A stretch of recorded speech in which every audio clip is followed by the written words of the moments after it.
Alright, so it's about time we got back to Kirby. Hello everyone, and welcome to Let's Play Kirby's Dream Land 3 for the Super Nintendo. We're just gonna get right on in by deleting my, making sure everything works, save file, and heading into our first world once we get to the World Select.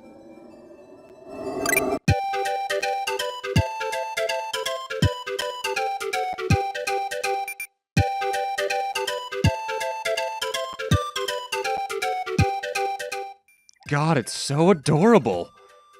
First off, every world in the game has 6 levels and then a boss fight. And also, holy shit, this game is beautiful for Super Nintendo. Honest to God, I love the, I can't tell if this is supposed to be crayon or watercolor kind of look at the game's going for, but it's absolutely gorgeous. Honest to God, I think this is in like the top 5 best looking Super Nintendo games.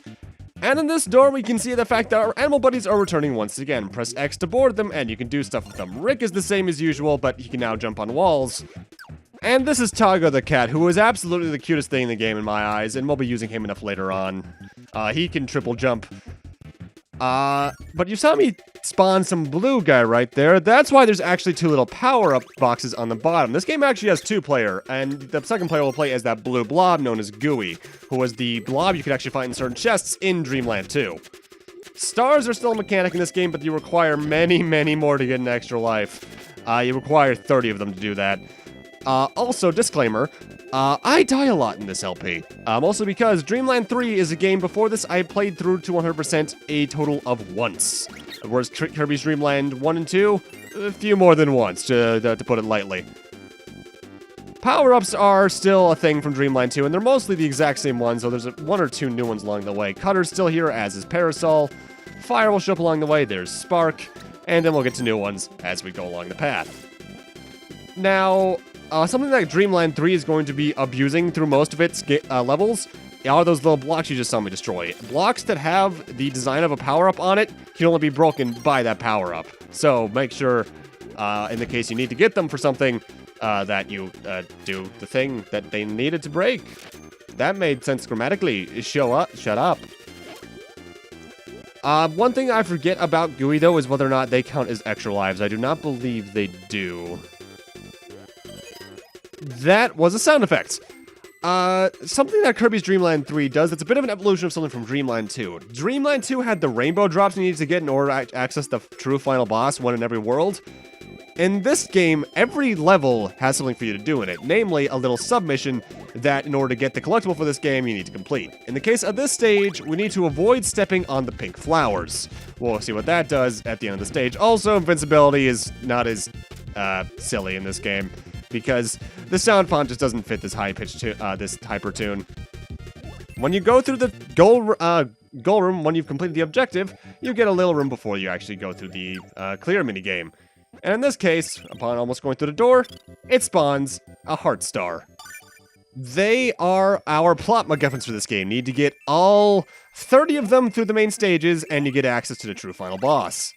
And that's the end minigame. You just do stuff. You need to press jump on a certain frame to try and get an item. My rule of thumb, try to go for the 1-up or the life-restoring items more so than the stars. And right there, we're actually seeing one of our new power-ups as soon as I get rid of Gooey. This broom is actually a power-up, and the broom ability is pretty inconsequential on its own, but with animal buddies, it can be much better, because like Dreamland 2, you have different abilities with certain... well, I know every ability has a different setup for every animal buddy. And in this game's case, there are more animal buddies. Whereas Dreamland 2 had Rick, Kine, and Koo, this game doubles our amounts, because we saw Tago earlier. And in this stage, we're going to be meeting 2 new ones. Other new ones, rather. Also, Fire is one of my favorite abilities in the game, because you just get to go forward so much. Here we have Pitch the Bird and Choo Choo. Pitch we'll get our use out of later, but for right now, we actually need to go with Choo Choo because she's needed in order for us to get the heart in this stage. Each of the animal buddies has their own unique ability. For instance, Choo Choo can actually climb on ceilings when you're with her, and she actually has some decent range when it comes to sucking in enemies. However, in order to get the heart star for this stage, we need her in her base ability because we need to go through this door. Because in this room, we have this spring thing. Let's poke it. And now it's happy. Whenever you get that specific sound effect we just heard, that sounds like a higher pitched version of the you're in an objective area thing. that means you've cleared the objective. You're now good to go through the rest of the stage. Something that this game is going to be fond of doing, though, is making you need either specific animal buddies or specific powers in order to get certain objectives done. So make sure that you try your best not to take too much damage like me. Now, Kirby himself controls a bit stiffly in this game compared to Dreamlands 1 and 2, so get used to the controls as quickly as you can, because I have issues with it throughout the entire game, really. But that's just, again, due to me not playing this one as much as Dreamlands 1 or 2. Now, at this point, we should go over the story as it is in the manual. Thankfully, unlike, say, Metroid, it's a very short plot summary. Kirby, our hero, makes his home in Dreamland, which is located on Popstar. Popstar is a small, peaceful planet at the edge of the vast universe. One day, Kirby and Gooey went fishing. Birds were singing, the sun was shining, it was such a nice day that they felt more like napping than fishing. As Kirby and Gooey relaxed, they noticed a black cloud-like object appear in the Popstar's sky. That black object started to spit out small clouds. These clouds were scattered everywhere. Just then, Coo appeared, looking panicked. Hurry, Kirby, he said. Popstar's in big trouble. Now, Kirby and his friends have left to get rid of these strange clouds and save Popstar. The small clouds took control of King DDD and his minions. They started to do terrible things. Again. So basically, it's almost note for note the same story as Kirby's Dream Land 2, which, until the Game Boy Advance DS titles, is honestly a bit of a thing that the Kirby series has going on. 64 changes things up a bit, but we'll get to 64 eventually, because that's technically Dreamland 4. Now, Choo Choo is honestly probably the animal buddy you'll be seeing me use the least, because I'm not entirely fond of her mechanics. However, someone I will be using in any opportunity I can is Coo over there on the right. Also, I like how the animal buddies react if you choose someone over them. Kine will be using as well. In fact, Kine honestly get a bit of a boost in usefulness from in this game from Dreamland 2, because not only does he move faster on land, his abilities are much more useful. But Coo is still my go-to because I can move so fast and just ignore level design with him. Which, mind you, Pitch the Bird, you can also fly around a bit as well, but nowhere near as quickly as you can with Coo. Now, the third world of every stage is where things get a bit different in terms of the Heart Star, because more or less every world follows a blueprint for how you get the Heart Star, in that the first two worlds are always some sort of mission, the third world is always a minigame, the fourth world, I think, is just another random mission. The fifth one, you need to beat the level with a specific animal buddy, and the sixth is just another random mission. And in this mission in particular, we need to pay attention to what Gordo he throws in between the two bricks. Get this right 3 times in a row, you clear the mission, and you're good to go on to the end of the stage for the Heart Star. If you miss even one of these, though, you fail and you need to start the stage over again. Each of these minigames gets progressively harder, not only as the rounds go on within each individual one, but also in terms of which minigame you're on, because these honestly get really annoying as you progress through the game.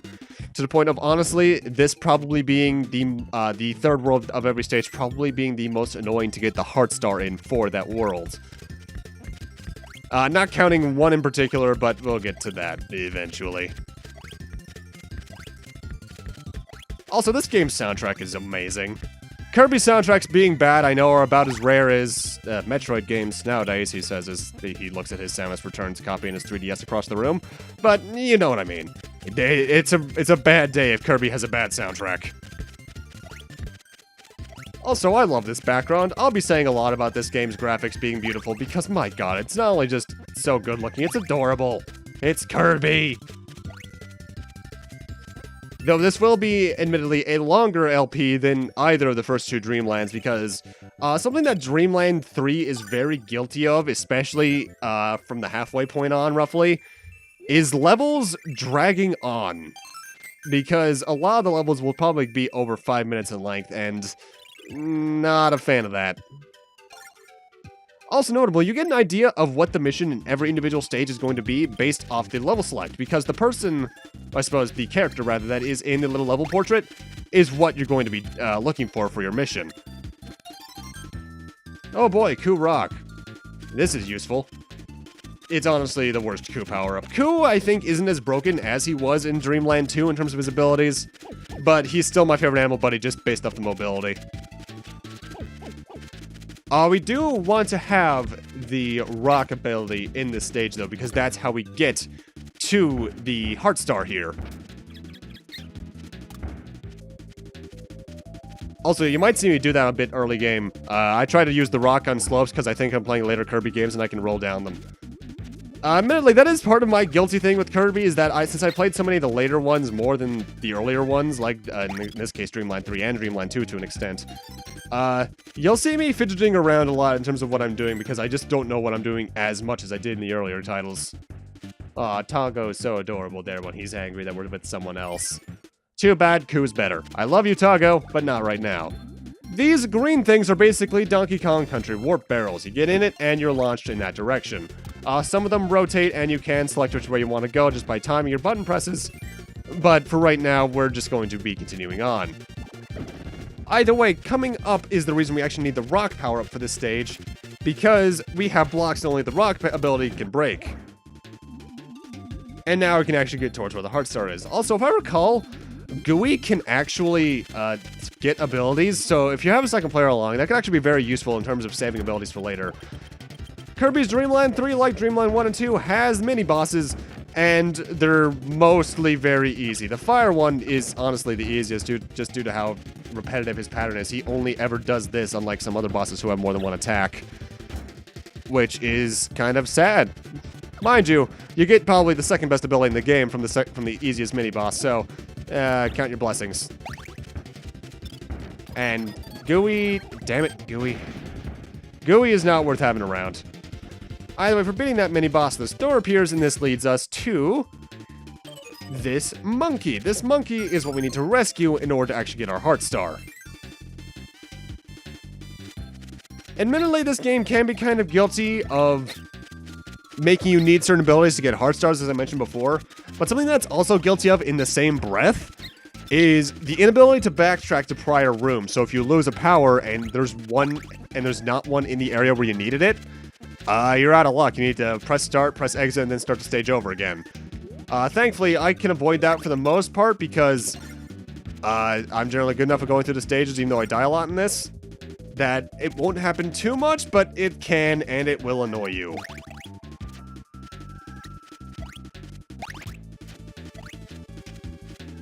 Maximatoes there still restore your HP to max, which in this game is better than you think, because even though it looks like I only have 5 HP, like I think Dreamland 2, if I recall at least, it's been a while since I recorded that, you technically have 10 life because you get full and half bars for your HP. I could have gotten that extra life, but no. Also, something I recommend doing more than I do in this LP. Don't reset the game.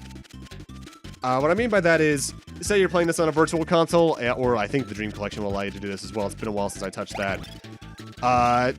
Don't reset the game and reload your save file, because this is one of those games that resets your life total when you load back in. Because as I learned in between parts, I go from, I think, 5 or 6 lives to 2.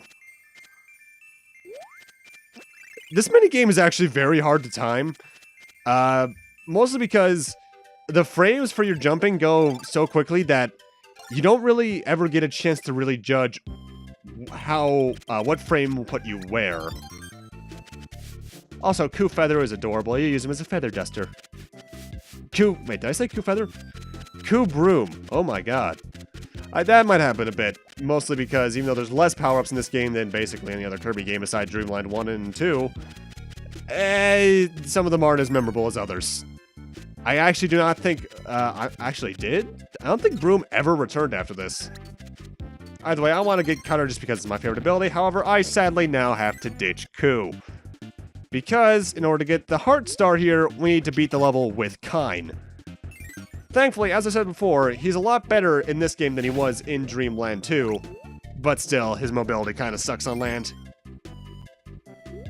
Something I actually am very surprised by with this game, though, is that almost every single level, while it doesn't have unique aesthetics, they generally have unique challenges all their own. Though, there are a decent chunk of auto-scrollers in this game, I will admit. Thankfully, World 1, if I recall at least, is completely safe from them. I believe this is me running, by the way, is kind, so Yeah, that's slow. At least I think I am. I forget, honestly. I recorded this like a week ago.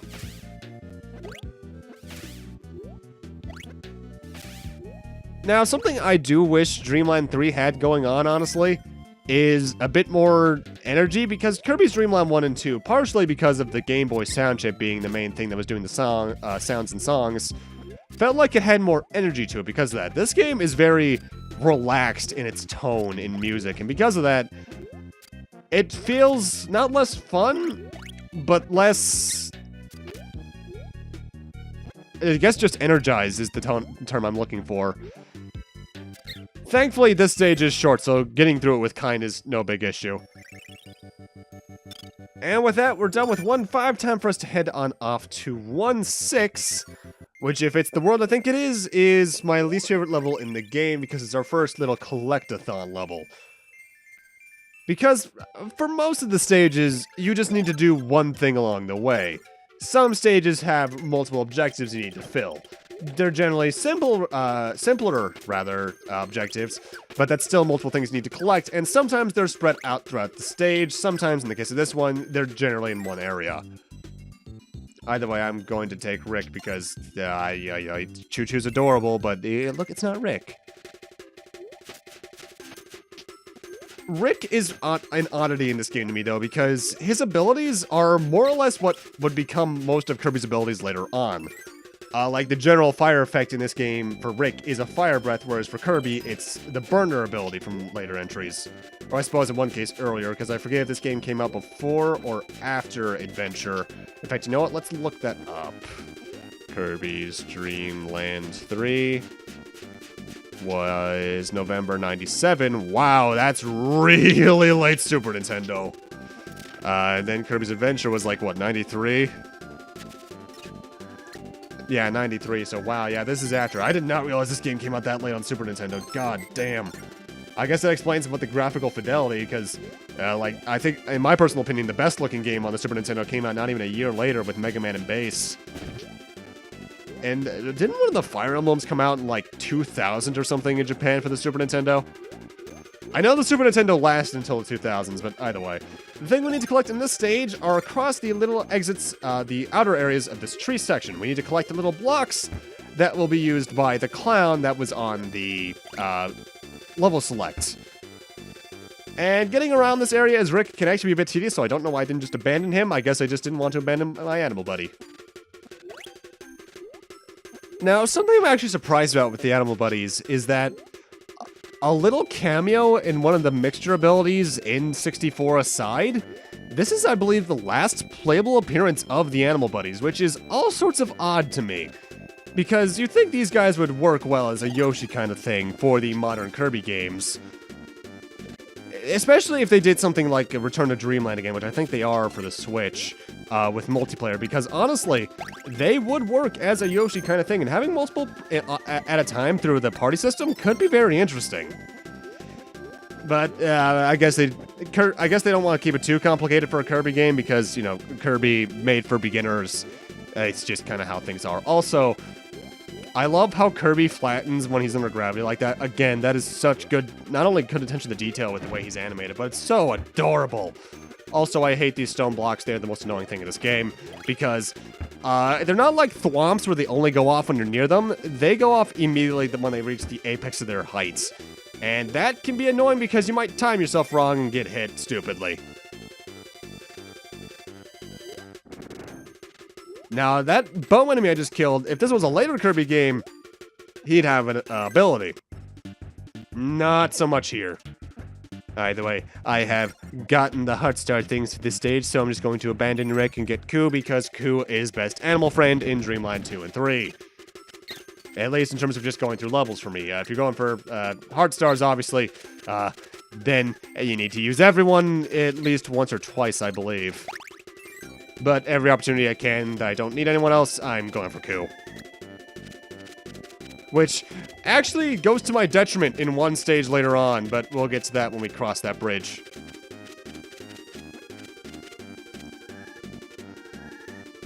Now, for some reason, this is actually the level of the game I think of whenever I think of this game, and I don't know why. I want to say it's because when I first played it, I put the game down after this stage, but I don't know.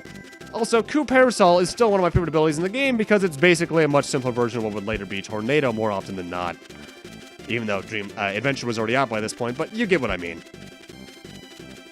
You spin a lot, you can kill a lot of things, and I think you can't be knocked out of it, unlike certain later abilities. Either way, with this, we've now gotten our 6th Heart Star, the last one for World 1.